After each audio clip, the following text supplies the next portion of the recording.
Hello and welcome my dear students. आप सभी का स्वागत है हमारे YouTube channel GS exam meta पर। जैसे कि आप सभी जानते हैं कि एग्ज़ाम डेट आ चुकी है और मुझे उम्मीद है कि सभी ने देख भी लिया होगा कि किस डेट में किसका एग्ज़ाम है ना। तो आप सभी को बहुत बहुत बधाई, धन्यवाद। आप जितने भी लोग हमारे channel YouTube channel GS exam mentor से जुड़े हुए हैं, आप सबको बहुत बहुत धन्यवाद, बधाई। आप लगातार प्रयासरत हैं अपने भविष्य को सुनिश्चित करने के लिए, इसके लिए आपको बहुत बहुत बधाई, धन्यवाद। और ज़्यादा से ज़्यादा क्लास को शेयर करें और सब्सक्राइब करें, ताकि आपको कहीं ना कहीं आपको बेनिफिट हो और कहीं ना कहीं आपके मिलने वाले जो आपके फ्रेंड्स हैं, आपका जो फ्रेंड सर्किल है या आपके जो रिश्तेदार हैं, नातेदार हैं, उनमें अगर किसी ने ईएमआरएस का फॉर्म डाल रखा है, उन्हें कहीं तैयारी करने के लिए नहीं मिल पा रहा है, तो आप इस लिंक को शेयर कर दें ताकि उन्हें कहीं ना कहीं इस चीज़ का बेनिफिट मिल सके, उनका भी जो भविष्य है उज्जवल हो सके। ठीक है नहीं। इसी के साथ हम क्लास को स्टार्ट करते हैं। एक बार फिर से आप सभी को बहुत बहुत बधाई, धन्यवाद। स्टार्ट करते हैं। जैसा कि आप जानते हैं कि 50 क्वेश्चन का ये सिलसिला है, लगातार चलता रहेगा। इससे पहले 70 तक क्वेश्चन हो गए थे, आज 71 टू 120 तक होंगे, मतलब 71 से 120 क्वेश्चन कराए जाएंगे इसमें।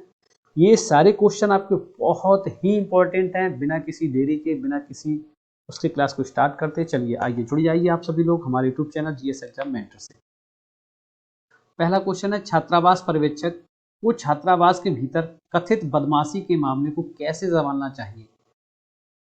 परिसर के अंदर यदि शिकायत अफवाहों पर आधारित है तो उस पर ध्यान ना दें, गहन जांच करें और उचित कार्रवाई करें। इसमें शामिल छात्रों को सूचित करें और उन्हें आपस में इसका समाधान करने दें।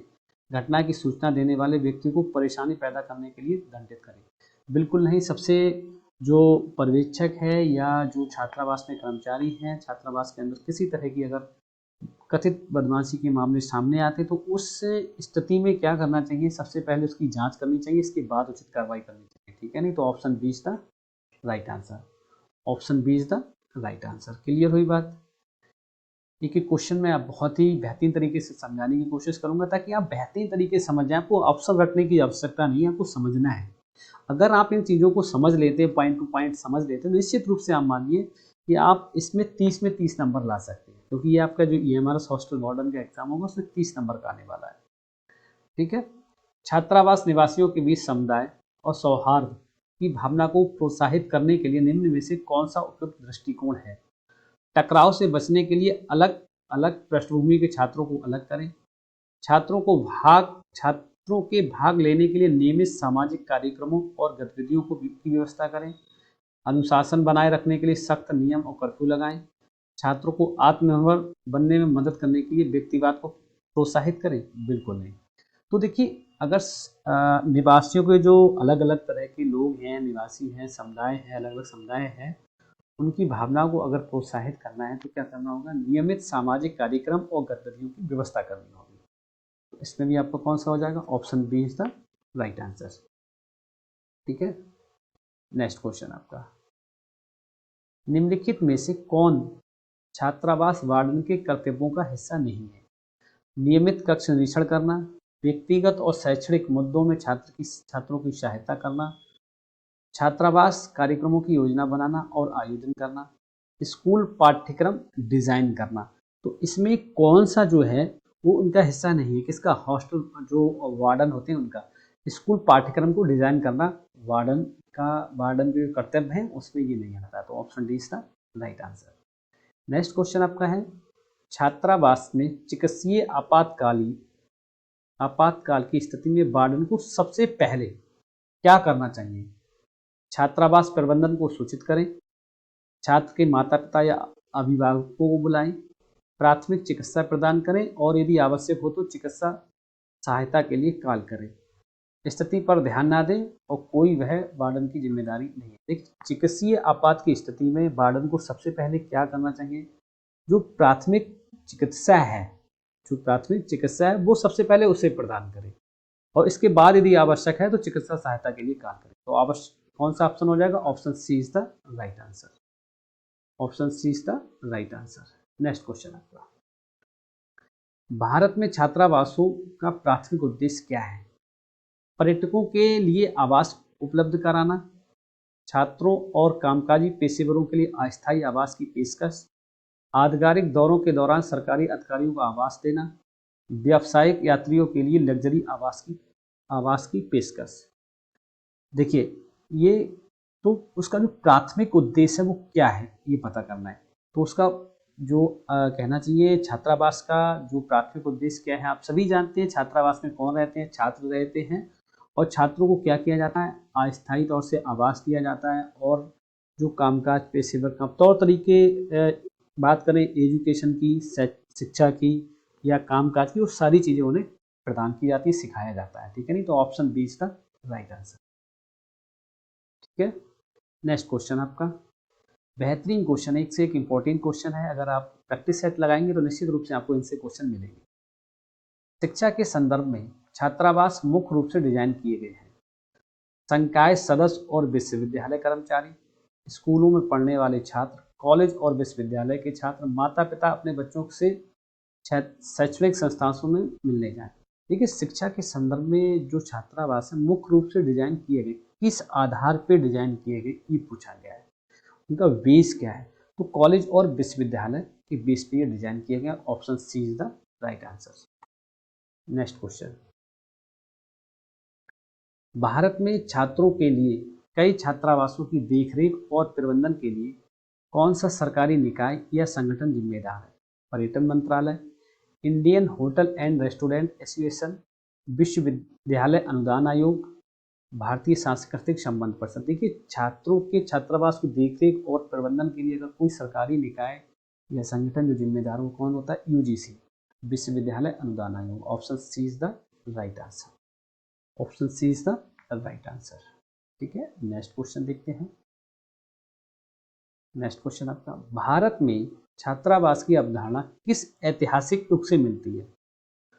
मुगल साम्राज्य, ब्रिटिश औपनिवेशिक शासन, सिंधु घाटी सभ्यता, वैदिक काल। देखिए, छात्रावास की आपने अगर वैदिक काल की बात करेंगे तो बहुत पहले आप जानते हैं गुरुकुल वगैरह चलते थे, है ना। और तो वही चीज़ आ जाती है। यहाँ से छात्रावास की जो निर्माण हुआ है कहीं ना कहीं वैदिक काल, जो गुरुकुल हैं, आश्रम हुआ करते थे, उनसे लिया गया है। तो ये वैदिक काल से आ जाएगा आपका।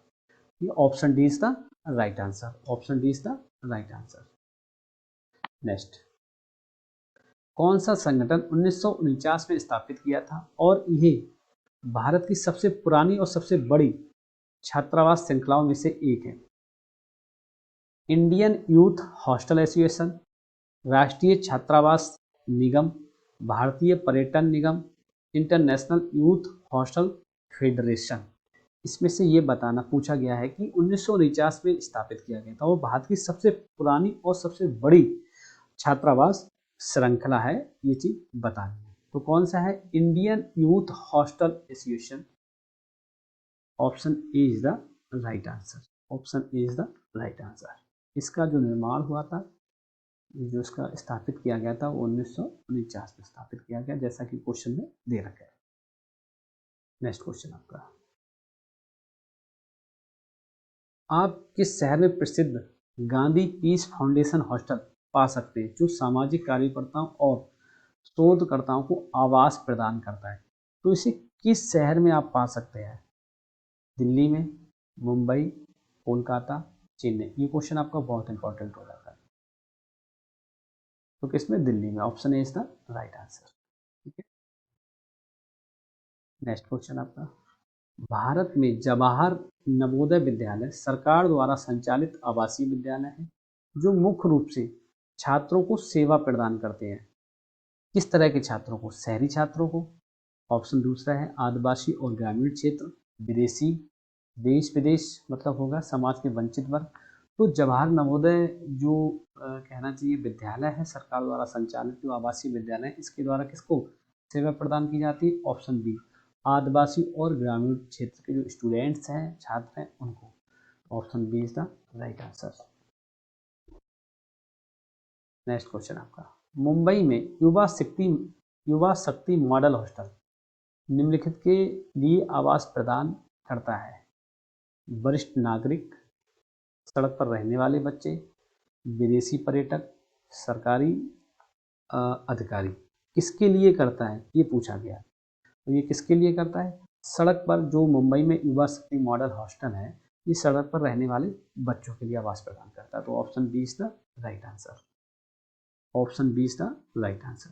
नेक्स्ट क्वेश्चन आपका, भारत में बच्चों की देखभाल करने वाले शैक्षणिक संस्थानों के छात्रावासों के लिए नियामक दिशा निर्देश तैयार करने और लागू करने के लिए जिम्मेदार प्राथमिक सरकारी निकाय कौन सा है?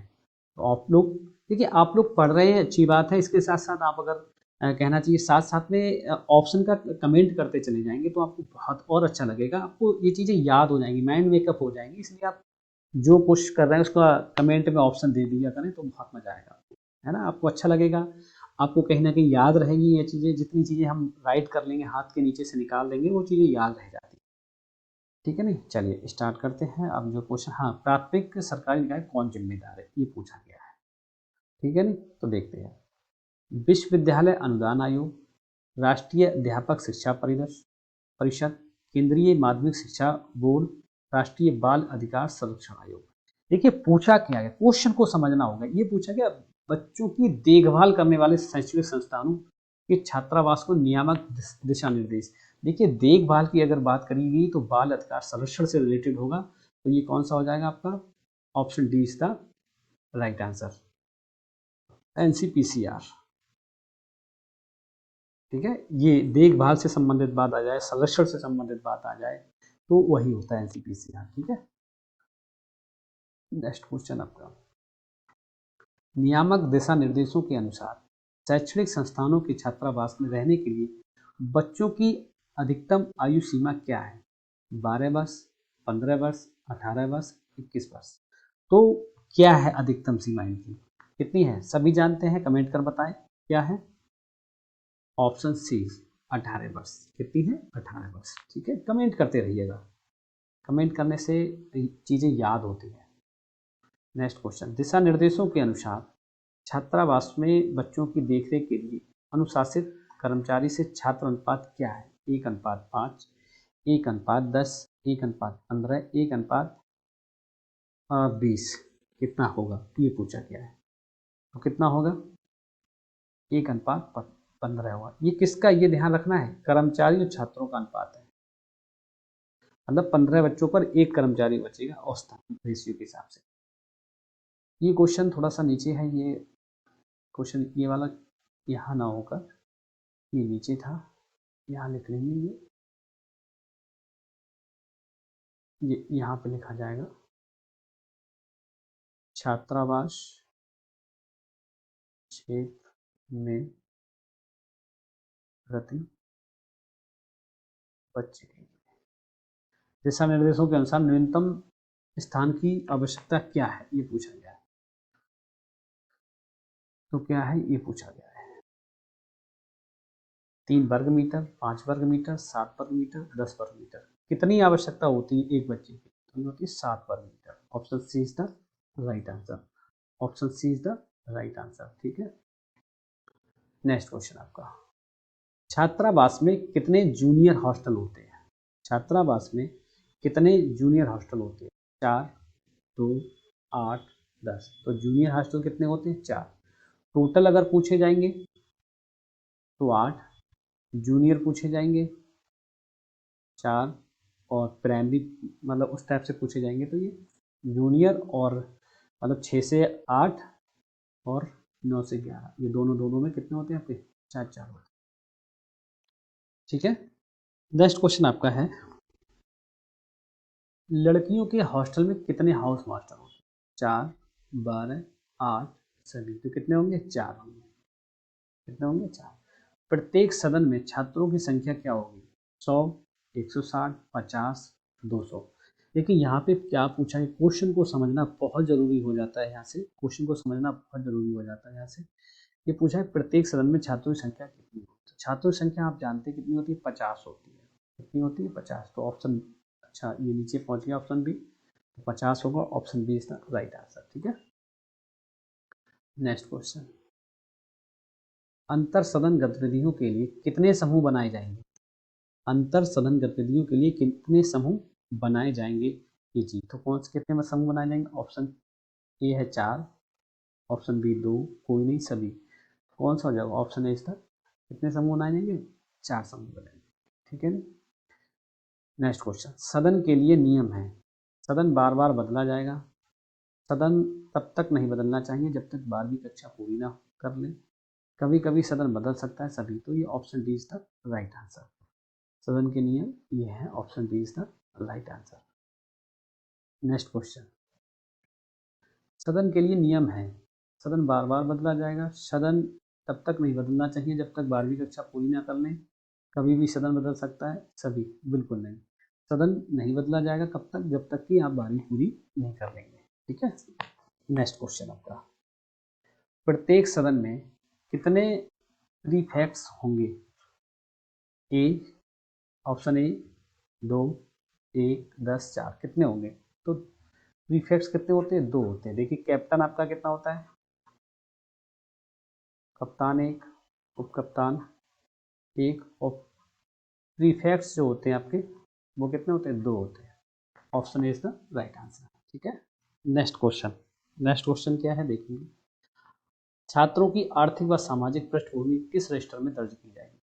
प्रोफाइल रजिस्टर में, उपस्थिति register, movement register, house meeting register. तो किसमें दर्ज की जाएगी? ऑप्शन ए, प्रोफाइल रजिस्टर में। Option A is the right answer.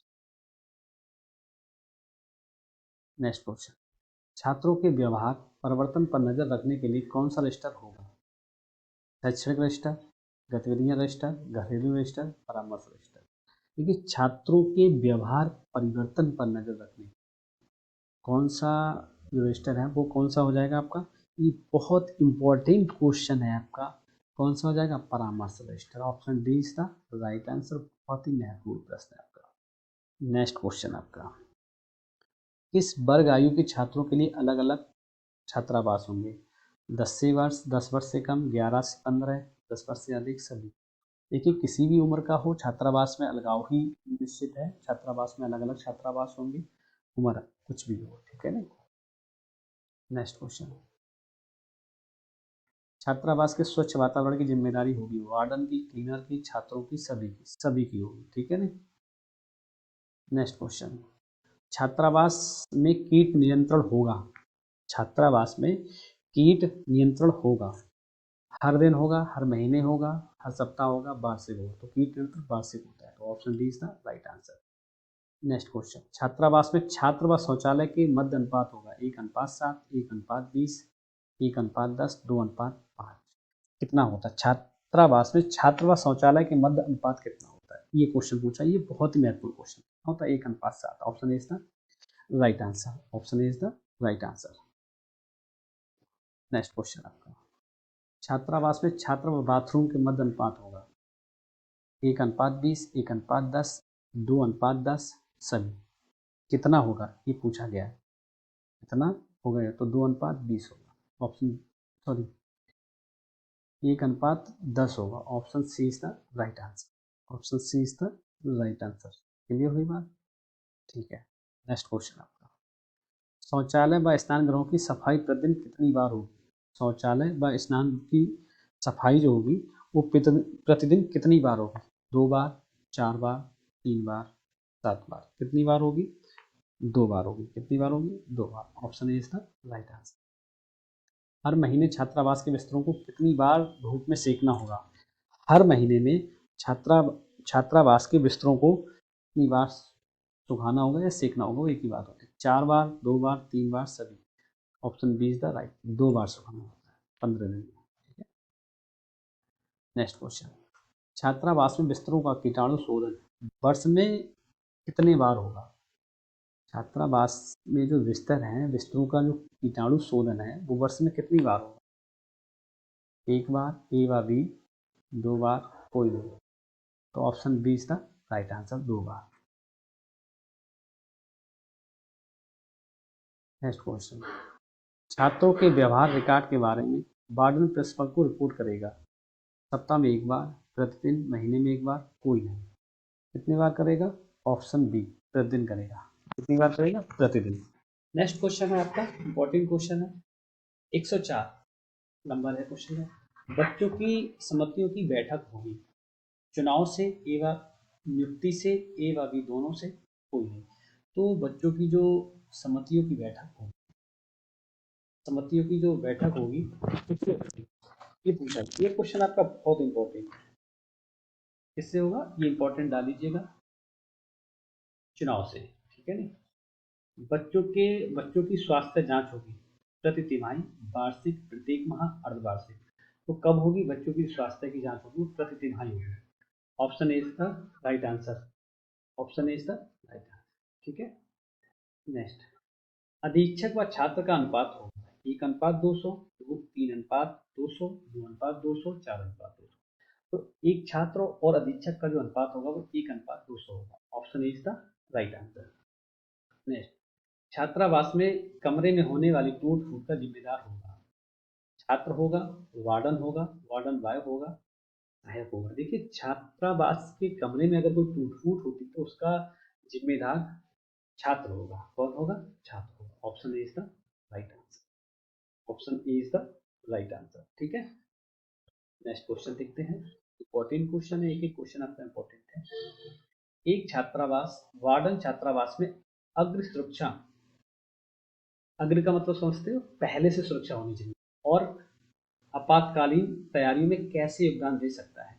दहशत पैदा करने से बचने के लिए फायर ड्रिल और सुरक्षा प्रोटोकॉल को नज़रअंदाज करना। नेक्स्ट है अग्र सुरक्षा उपकरण प्रदान करना, लेकिन इसका उपयोग करने के तरीके छात्रों को प्रशिक्षित करने की अपेक्षा करना। नेक्स्ट, नियमित अग्र अभ्यास, ये अग्र नहीं, यहाँ पर अग्नि होगा, है ना, अग्नि सुरक्षा होगी, अग्नि अग्नि होगा, ये नोट कर लीजिए, क्या बना हुआ है आपको, अग्नि सुरक्षा, जैसे आग लग जाती है तब करना चाहिए। तो नियमित अभ्यास आयोजित करना और ये सुनिश्चित करना कि छात्रों को निकासी प्रक्रिया की जानकारी हो, ठीक है ना, ये हो जाएगा। छात्रों को छात्रावास के अंदर पटाखे और आतिशबाजी लाने के लिए प्रोत्साहित करना, तो कौन सा सही हो जाएगा, option C is the right answer. अगर कहीं आग लग जाती या कोई और आपदा आ जाती तो अगर उसके बारे में बच्चों को पहले से पता है कि हमें किस आपदा से किस तरह से बचना है और किस आपदा में किस तरह से निकलना है उससे बाहर, तो निश्चित रूप से हम उससे बच सकते हैं। तो option C is the right answer, ठीक है।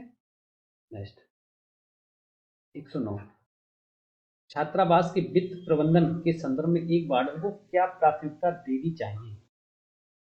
बजट का अधिकांश या अधिकांश एक ही बात होती है, हिस्सा व्यक्तिगत जरूरतों और विलासिता पर खर्च करना, सभी वित्तीय लेन देन और व्यय का पारदर्शी रिकॉर्ड रखना, छात्रावास समिति या प्रबंधन के साथ किसी भी वित्तीय की चर्चा से बचना, व्यक्तिगत शौक और रुचियों का समर्थन करने के लिए छात्रावास निधि का उपयोग करना। तो कौन सा बिल्कुल सही होगा, सभी वित्तीय लेन देन और व्यय का पारदर्शी रिकॉर्ड रखना। Option B is the right answer, ठीक है। नेक्स्ट क्वेश्चन देखते हैं,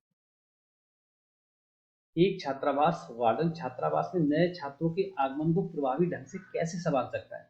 नए छात्रों को अपने आप में बसने देने के लिए उनके साथ किसी भी तरह की बातचीत से बचना, उनकी क्षमताओं का परीक्षण करना और उन्हें सबसे चुनौतीपूर्ण कार्य सौंपना, गर्मजोशीपूर्ण और स्वागत योग्य वातावरण प्रदान करना और उन्हें अन्य निवासियों से परिचित कराना। बिल्कुल सही बात है, option C is the right answer. मतलब कोई अगर नया छात्र आता है, कोई नया मेहमान आता है, तो उसका सबसे पहले बहुत गर्मजोशी के साथ स्वागत होना चाहिए और उसे स्वागत योग्य वातावरण बनाना चाहिए। और इसके बाद उसे जितने भी निवासी हैं, मतलब छात्रावास में जितने भी स्टूडेंट्स रहते हैं, उन सबसे उसका परिचय कराना चाहिए, चाहे कर्मचारी हुए चाहे स्टूडेंट्स हुए, सबसे व्यक्तिगत परिचय कराना चाहिए, ठीक है ना।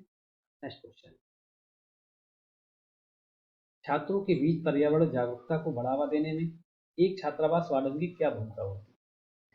पानी और बिजली जैसे संसाधनों की अत्यधिक बर्बादी को प्रोत्साहित करना, बिल्कुल नहीं, ये तो हो ही नहीं सकता। छात्रों को पर्यावरण अनुकूल पहलों में भाग लेने से हतोत्साहित करना, ये भी नहीं हो सकता। जागरूकता अभियान आयोजित करना और स्थायी प्रथाओं को बढ़ावा देना, बिल्कुल सही बात है। तो हमें चौथे ऑप्शन पढ़ने की जरूरत नहीं है, तो option C is the right answer, ठीक है। नेक्स्ट क्वेश्चन, एक छात्रावास वार्डन विभिन्न सांस्कृतिक पृष्ठभूमि के छात्रों के बीच आपसी सम्मान और समझ की भावना को कैसे प्रोत्साहित कर सकता है। भेदभाव पूर्ण व्यवहार और पक्षपात को बढ़ावा देके नहीं, सांस्कृतिक आदान प्रदान को प्रोत्साहित करना और विविधता का जश्न मनाना, छात्रों को उनकी सांस्कृतिक पृष्ठभूमि के आधार पर अलग करना, छात्रों को अपनी सांस्कृतिक परंपराओं और प्रथाओं को साझा करने से हतोत्साहित करना, बिल्कुल नहीं, बिल्कुल नहीं। Option B is the right answer. ठीक है नहीं, आदान प्रदान करने से हिदायत करना और जो भी विविधता है उसमें जश्न मनाना। किसी छात्र के बीमार पड़ने की स्थिति में छात्रावास वार्डन को क्या करना चाहिए? विद्यार्थी को बीमारी के बावजूद अपनी नियमित गतिविधियां जारी रखने की सलाह दें। बीमारी को फैलने से रोकने के लिए बीमार छात्र को दूसरों से अलग करें। उचित देखभाल और चिकित्सा ध्यान प्रदान करें और छात्र के माता पिता को सूचित करें। स्थिति पर ध्यान ना दें और मान लें कि छात्र अपने आप ठीक हो जाएगा। तो कौन सा सही होगा आपका? Option C is the right answer. छात्रावास वार्डन को छात्रों की व्यक्तिगत जानकारी और डेटा की सुरक्षा सुनिश्चित करने के लिए क्या उपाय करने चाहिए? ऑप्शन ए, पारदर्शिता बनाए रखने के लिए छात्रों की व्यक्तिगत जानकारी अन्य निवासियों के साथ साझा करें। अभिलेखों को किसी असुरक्षित स्थान पर रखें जहां छात्रावास में कोई भी आसानी से पहुंच सके। ये भी नहीं हो सकता, किसी के साथ हमें अपनी जानकारी साझा नहीं करनी चाहिए। छात्रावास में कोई आसानी से नहीं पहुंचना चाहिए, आप सभी जानते हैं। छात्रों की सहमति के बिना अपनी व्यक्तिगत जानकारी का खुलासा करें, बिल्कुल नहीं करना चाहिए। तो फिर ऑप्शन एक ही बचता है आपको, कौन सा? सी, डेटा सुरक्षा कानूनों का पालन करें और रिकॉर्ड को गोपनीय और सुरक्षित रखें। Option C is the right answer. Okay, next 115 है, छात्रावासों में स्वच्छता और सफाई से संबंधित मुद्दों को संबोधित करने में वार्डन की क्या जिम्मेदारी है? स्वच्छता संबंधी किसी भी चिंता को नजरअंदाज करना और केवल शैक्षणिक मामलों पर ध्यान केंद्रित करना। सभी सफाई कार्य छात्रावास के कर्मचारियों को सौंपना, छात्रों को इसमें शामिल नहीं करना। छात्रों को स्वच्छता बनाए रखने के लिए सामूहिक जिम्मेदार लेने के लिए प्रोत्साहित करना। समान क्षेत्रों की सफाई की उपेक्षा करना। तो बिल्कुल यही हो जाएगा, option C is the right answer. छात्रों को स्वच्छता बनाए रखने के लिए सामूहिक जिम्मेदारी लेने के लिए प्रोत्साहित करना। ठीक है, नेक्स्ट क्वेश्चन।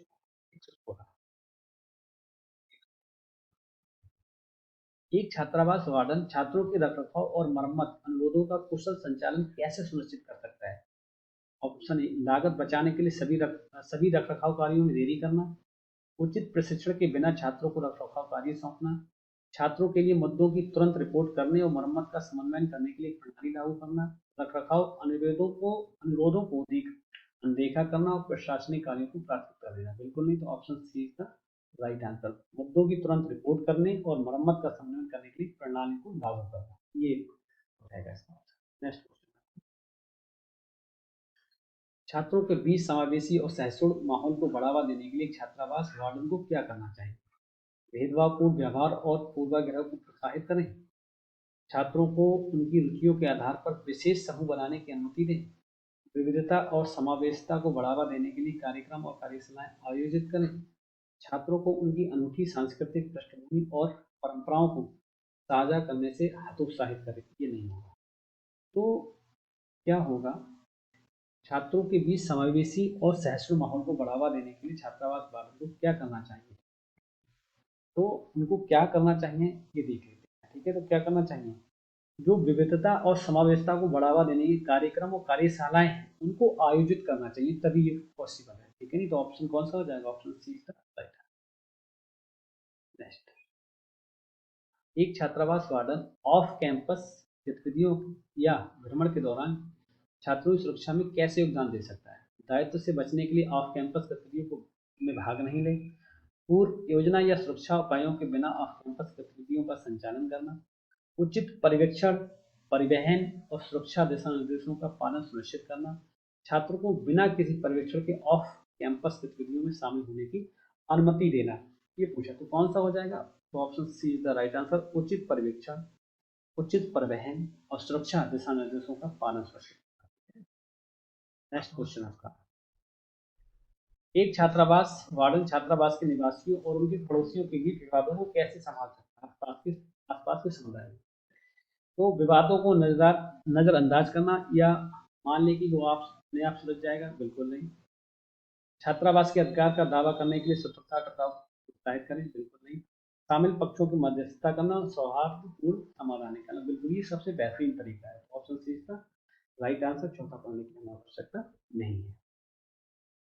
नेक्स्ट, छात्रों को पर्यावरण अनुकूलन प्रथाओं का पालन करने के लिए प्रोत्साहित करने में छात्रावास वार्डन की क्या भूमिका है? छात्रों को पर्यावरणीय पहल में भाग लेने को हतोत्साहित करना, बिल्कुल नहीं। स्वयं पर्यावरण अनुकूल प्रथाओं का पालन ना करके एक उदाहरण स्थापित करें, बिल्कुल नहीं। छात्रों को स्थिरता के महत्व के बारे में शिक्षित करना, उदाहरण के द्वारा नेतृत्व करना। नेक्स्ट है तटस्थता बनाए रखने के लिए पर्यावरणीय मुद्दों पर चर्चा से बचना, बिल्कुल। Option C is the right answer. Option C is the right answer. ठीक है, आज का सेशन हमारा यहीं पर समाप्त होता है। Thanks for watching. बहुत बहुत धन्यवाद आप सभी को। अगर आपने अभी तक हमारा चैनल सब्सक्राइब नहीं किया तो सब्सक्राइब करें, शेयर करें और लाइक करना ना भूलें।